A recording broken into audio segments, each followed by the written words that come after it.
நம்முடைய மகளிர் தலைவர் மாண்பு முதலமைச்சர் செல்கிற இடமெல்லாம் தாய்மார்கள் கூடி அமோகமாக வரவேற்று அடுத்து நீங்க தான் போங்க, அடுத்து நீங்க தான் போங்க அப்படின்னு சொல்றத அரியலூர்லையும் பெரம்பலூர்லையும் கேட்டோம்.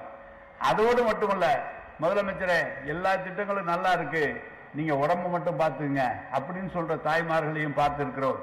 பிள்ளைகள் அவர்கள்தான் தலைவரோடு மாண்பு முதலமைச்சரோடு புகைப்படம் எடுக்க வேண்டும் என்று கல்லூரி பிள்ளைகளும் மாணவர்களும் மாணவிகளும் போட்டி போடுவதை பார்த்திருக்கிறோம். நாங்கள்லாம் நிறைய அரசு விழாக இருந்தாலும் சொல்றேன், எம்ஜிஆர் அவர்கள் முதலமைச்சராக இருந்த காலத்தில் தமிழ்நாட்டில் மகளிர் முதலமைச்சருக்கு மகளிர் ஆதரவு என்று அதிகம் என்று சொல்வார்கள். அந்த எம்ஜிஆரை தாண்டி இன்றைக்கு தளபதி மகளிருடைய ஆதரவு அதிகமாக இருக்கிறது என்பதுதான் எங்களுக்கு மகிழ்ச்சி. நான் கூட சொல்றேன், போரா திட்டமும் மகளிரை நோக்கிய கொடுக்குறீங்களான்னு கூட சொல்லிட்டோம், கேட்டுட்டு இருப்போம். சொன்னது அது அவங்களுக்கு விட்டாதான் நம்பிக்கையா இருக்கும், உங்களால நம்ப முடியாதுன்னு சொன்னார். அது மாதிரி இது உங்களுக்கான ஆட்சியை நம்முடைய முதலமைச்சர் வழங்கி வருகிறார். எனவே வருகிற காலத்திலும் இந்த முதலமைச்சருக்கு உங்களுடைய ஆதரவும் என்றைக்கும் இருக்க வேண்டும் என்று உங்களை எல்லாம் அன்போடு கேட்டு